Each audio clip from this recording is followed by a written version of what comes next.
Good morning friend, this is Diljit Singh as a career counsellor. और आज हम इस वीडियो में बात करेंगे most of the demanding subject that is psychology. Psychology as a subject student को चूज करना चाहिए या नहीं करना चाहिए, इसके क्या बेनिफिट्स है, क्या करियर अपॉर्चुनिटीज क्या है, और सबसे इंपॉर्टेंट क्या है इसमें नंबर अच्छे आते हैं या नहीं आते, जो आज की डिमांड है। तो इस वीडियो में पूरी की पूरी हम बात करेंगे।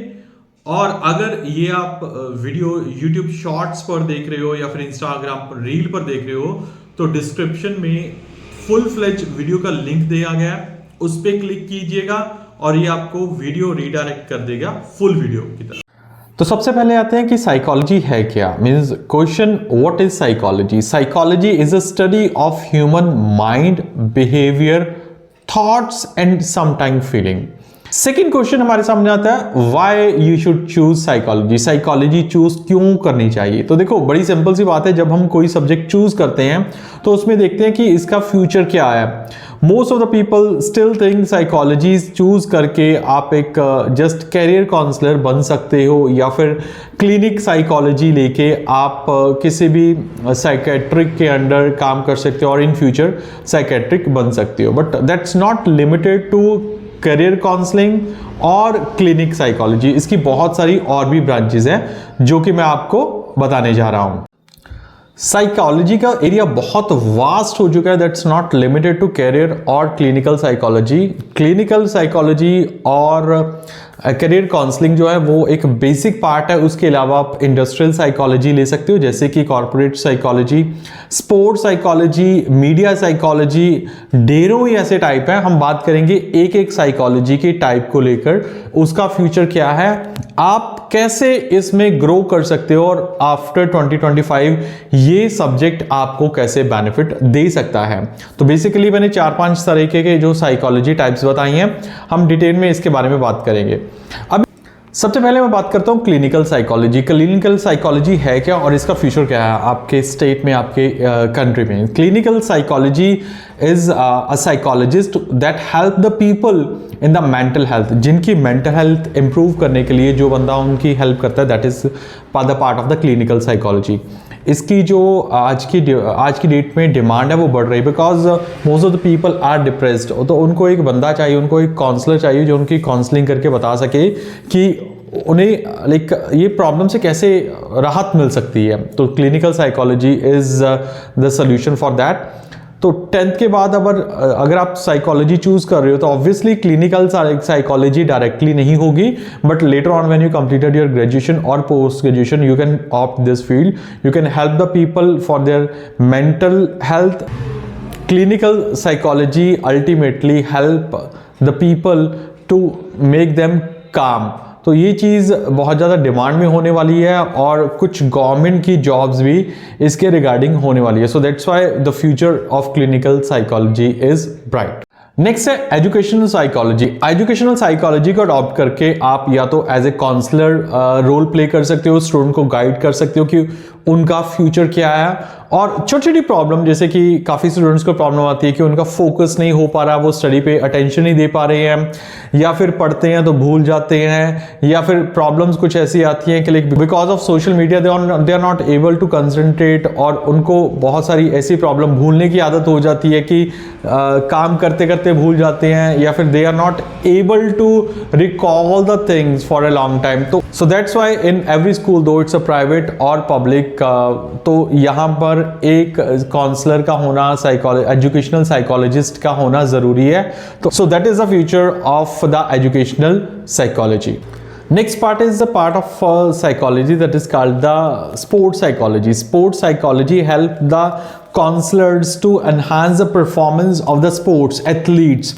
तो ये भी कहीं ना कहीं पर अगर मैं बात करूँ नेशनल या इंटरनेशनल लेवल पर तो गवर्नमेंट के अंडर आ जाती है। बट हाँ, चूंकि बहुत सारे ऐसे प्राइवेट क्लब है जो कि स्पोर्ट्स में डील करते हैं, तो आपका फ्यूचर वहाँ पर भी ब्राइट हो सकता है। यानी कि आपके पास चांसेस हैं, not as a sports player but as a sports counsellor जो है वहाँ पर आप जॉब कर सकते हो। बहुत सारे, हर एक शहर में, हर एक कंट्री में ऐसे बहुत सारे आपको क्लब मिल जाएंगे। स्पोर्ट्स एफिशिएंसी, अपने प्लेयर की एफिशिएंसी बढ़ाने के लिए उनको काउंसिल की ज़रूरत होती है. That is only possible for the sports psychologist people. और ये तभी पॉसिबल हो सकता है अगर आपने 10th के बाद साइकोलॉजी रखी हो एज अ मेन सब्जेक्ट.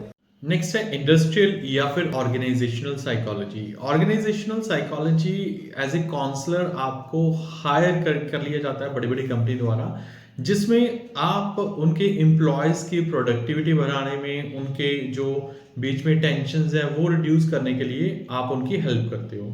तो कॉर्पोरेट साइकोलॉजी, इंडस्ट्रियल साइकोलॉजी या फिर ऑर्गेनाइजेशनल साइकोलॉजी एक बहुत बड़ी फील्ड है, वास्ट फील्ड है, क्योंकि आप बड़ी बड़ी कंपनी द्वारा, एमएनसीज या फिर अच्छी प्राइवेट कंपनी द्वारा हायर किए जाते हो सो दैट उनकी एम्प्लॉयज़ में जो प्रोडक्टिविटी है या फिर कैपेसिटी है वो आप बढ़ा सको, उनकी काउंसलिंग करके, उनको मोटिवेट करके. तो ये एक बहुत बड़ा रोल रहने वाला है, क्योंकि आने वाला टाइम का है या रिटेल मार्केट का है, रिटेल कंपनीज का है, तो आपके लिए बहुत एक अच्छा फ्यूचर है इसमें भी. नेक्स्ट है मीडिया एंड ब्रांड साइकोलॉजी और एडवर्टीजमेंट साइकोलॉजी. ये बिकॉज ऑफ सोशल मीडिया बहुत सारी ऐसी चीजें हैं कि जो डायरेक्ट कस्टमर को टारगेट करनी चाहिए. जो मैं एडवर्टीजमेंट कर रहा हूं वो डायरेक्टली कस्टमर के पास पहुंच क्यों नहीं रही है, या फिर कस्टमर की मेरे पास रिटेंशन क्यों नहीं हो रही है. तो ये भी एक बहुत बड़ी स्टडी है, that is called the advertisement psychology, जो कि फर्दर साइकोलॉजी का ही एक सब पार्ट है.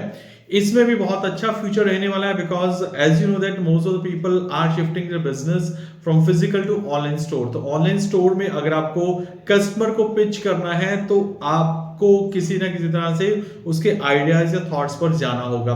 तो दैट इज ओनली पॉसिबल अगर आपको एडवर्टीजमेंट साइकोलॉजी की नॉलेज है. नो डाउट कि मैं ये चीज मानता हूं कि अगर आप इंस्टाग्राम पर या फिर अपने पोस्ट बूस्ट करते हो या फिर फेसबुक पर पोस्ट बूस्ट करते हो, आपको ऑटो सजेशन मिल जाती हैं. बट ये सभी सुजेशंस, ये सभी चीजें तभी आपके लिए इफेक्टिव होंगी अगर आप अपने कस्टमर की साइकोलॉजी को जानते हो. सो दैट्स व्हाई इसमें भी आपका एक बड़ा अच्छा फ्यूचर रहने वाला है, बट आपको बेसिक नॉलेज होनी चाहिए साइकोलॉजी के बारे में. सो that's why like I suggest you go for psychology course.